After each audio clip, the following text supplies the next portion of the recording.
ओम शांति। आज के बाबा के मुरली के मधुर महावाक्य हैं।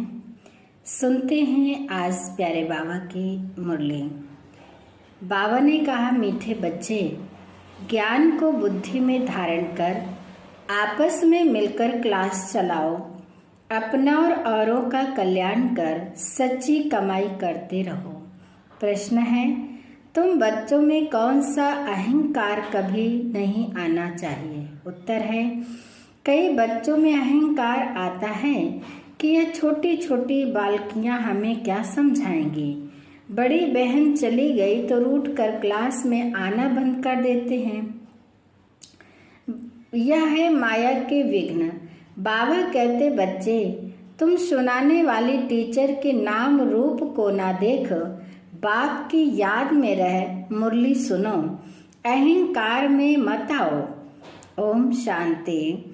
धारणा के लिए मुख्य सार नंबर 1 है, ध्यान रखना है कि मुरली सुनते समय बुद्धि योग बाहर भटकता तो नहीं है।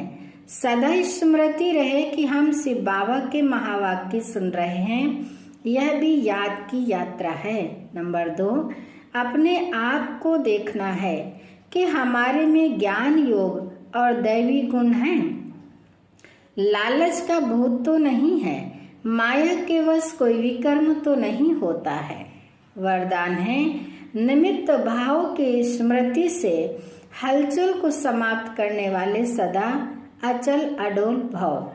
निमित्त भाव से अनेक प्रकार का मैंपन, मेरापन सहज ही खत्म हो जाता है।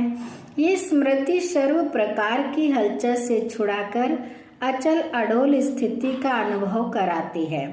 सेवा में भी मेहनत नहीं करनी पड़ती, क्योंकि निमित्त बनने वालों की बुद्धि में सदा याद रहता है कि जो हम करेंगे हमें देख सब करेंगे।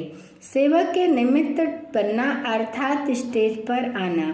स्टेज तरफ स्वतः सबकी नजर जाती है तो यह स्मृति भी सेफ्टी का साधन बन जाती है।